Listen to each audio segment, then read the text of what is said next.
Thalie Marx de l'Eurométropole de Strasbourg. Je travaille à la direction du développement économique et j'ai la chance de piloter le volet innovation du démonstrateur Ville Durable Citadelle, qui est un quartier bas carbone, résilient, accélérateur de transition.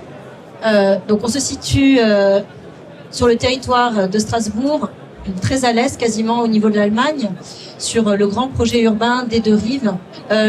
Donc le quartier Citadelle, comme on peut le voir sur ce plan en fait, est entouré par des voies d'eau. Ce qui est sa particularité, en fait, c'est une presqu'île. Donc c'est la grande opération d'aménagement de Strasbourg, qui est une ancienne friche portuaire industrielle, avec pas mal de terrains qui ont été dépollués pour pouvoir construire. Et donc sur Citadelle en particulier, on a eu dès l'origine l'ambition de pouvoir construire en bois. On a répondu à un appel à manifestation d'intérêt pour être démonstrateur ville durable, en se basant en fait sur les qualités du projet d'aménagement, qui sont les suivantes. D'abord, on cherche à faire un quartier qui ait l'empreinte carbone la plus faible possible. Alors en construisant en bois, on coche déjà une des cases. Il y a une deuxième case qui est celle d'être approvisionné par un réseau de chaleur urbain approvisionnant en énergie renouvelable. On est desservi par le tramway et on essaye de minimiser l'utilisation de la voiture au maximum grâce à des parkings silos mutualisés, en restreignant au maximum l'utilisation de la voiture, en tout cas pas en surface. Et donc en fin de compte, quand on fait un quartier bas carbone, on a des leviers directs qui sont les leviers que peut utiliser un aménageur habituellement à travers les espaces publics, les constructions, tout ce que lui peut générer à travers ses prescriptions. Ici, l'aménageur, c'est la SPL Deux Rives, donc la société publique locale des Deux Rives. Et on a des leviers incitatifs qui sont les leviers plus liés au comportement, à notre empreinte carbone, liés à notre alimentation, à nos modes de consommation, sur lesquels l'aménageur a évidemment beaucoup moins de leviers. Et donc c'est un des sujets qui est très intéressant. Quand on fait un démonstrateur, on cherche à innover, mais on cherche aussi à tirer des enseignements et à pouvoir reproduire les innovations qu'on mène. Et donc Citadelle, c'est le lieu pour faire le démonstrateur, mais c'est aussi le lieu sur lequel on va devoir s'organiser pour tirer des enseignements en commun sur toutes les innovations qu'on va mettre en place pour pouvoir les dupliquer dans des politiques publiques à l'échelle de notre territoire, mais aussi nationalement, et puis de quelle manière aussi ça rentre en écho avec d'autres projets, notamment les projets de rénovation urbaine, qui sont aujourd'hui finalement sur notre territoire le plus gros gisement d'aménagement et de réalisation de logements aussi. Voilà, donc on est soutenu aujourd'hui à hauteur d'un peu moins de 500 000 € par le programme France 2030, dont l'opérateur est la Banque des Territoires. Et aujourd'hui, en fait, nous, dans le démonstrateur, on a décidé qu'on axait notre travail en fait sur 4 grands axes. Le premier, c'est celui de regarder comment on va pouvoir s'organiser différemment avec la filière, les filières de construction et notamment la filière bois. Comment on va pouvoir utiliser, en tout cas, regarder de quelle manière on va pouvoir utiliser la logistique fluviale pour réduire l'empreinte carbone de la phase transport en chantier et une fois que le projet sera livré. Comment aussi on va pouvoir utiliser être plus économe dans la ressource en eau, et puis comment on va pouvoir utiliser ce levier indirect des pratiques écologiques des habitants et des acteurs qui interviennent sur le quartier. Concernant les enjeux qui concernent vraiment le bois et les biosourcés, on essaye de standardiser au maximum la construction bois. On ne cherche pas forcément à innover d'un point de vue technique, on cherche plutôt à innover sur la manière dont on va s'organiser à l'échelle du projet d'aménagement pour anticiper au maximum les sujets sensibles. Donc on cherche vraiment à utiliser au maximum les techniques courantes de construction qui existent déjà, ce qui est déjà un premier challenge. On est sur des bâtiments majoritairement R+2, R+4, donc on peut utiliser les techniques courantes. Et on cherche aussi à ne pas utiliser uniquement le bois, mais également d'autres matériaux biosourcés.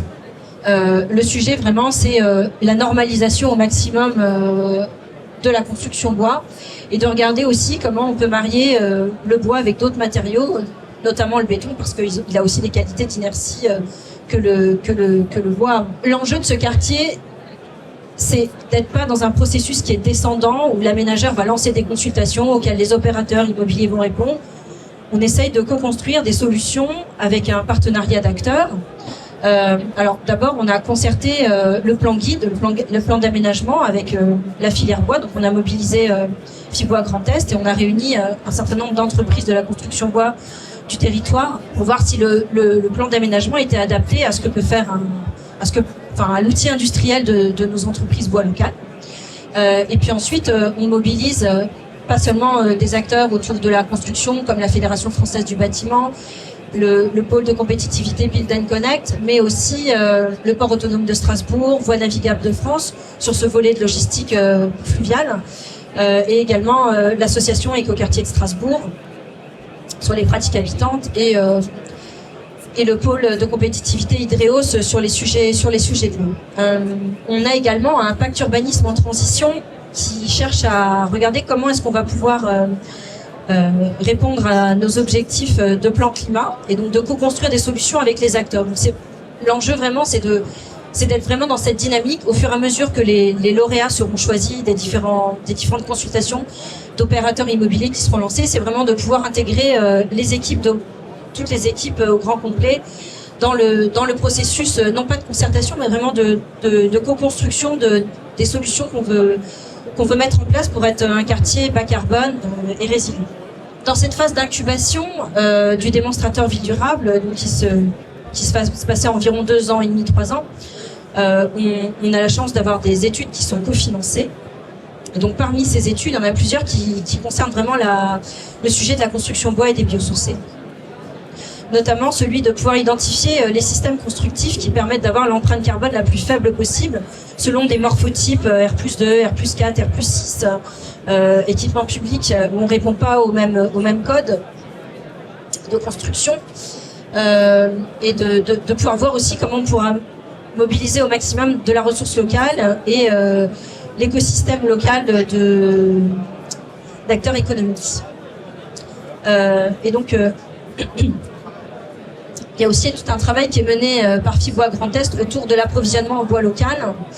Et on a dissocié les sujets d'innovation, justement, de la manière d'identifier les systèmes constructifs qui permettent de construire avec les techniques courantes existantes, notamment pour pouvoir utiliser le chanvre, les matériaux de réemploi, mais aussi une start-up chez nous qui développe l'utilisation du graphène en lien avec le béton et de regarder comment on peut diminuer l'empreinte carbone du béton justement en utilisant du graphène.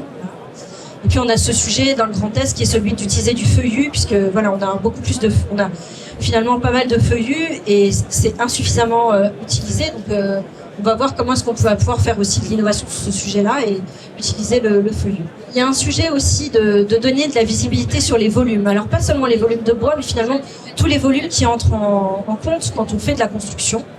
Voilà, puisqu'on dit souvent que quand on construit majoritairement en bois, ça représente guère que 30% des matériaux de construction, donc cuite des autres matériaux. Qu'est-ce que ça représente en termes de volume? Qu'est-ce que ça veut dire sur l'organisation aussi d'une politique d'achat à l'échelle d'une opération d'aménagement qui certes se déroule sur 7-8 ans? Comment on peut s'organiser par rapport à ça? Il y a une coopérative d'achat qui s'est montée dans le Grand Est avec des couvreurs, des charpentiers, des menuisiers qui réunit déjà 27 adhérents. Comment est-ce que finalement on peut s'organiser pour donner de la prospective, enfin des éléments de quantification et de qualification de matériaux pour pouvoir acheter en gros. Voilà. Et donc peut-être ça peut être une solution aussi pour que ça coûte moins cher à voir. On a un autre sujet aussi qui est celui des questions de rafraîchissement. Construire en bois, on sait que un petit point faible c'est celui du confort d'été. Donc il ne faut pas se louper sur le sujet des systèmes de rafraîchissement à une époque où on a le climat qui se réchauffe. Et puis on a ce sujet aussi de la logistique de transport, la logistique urbaine.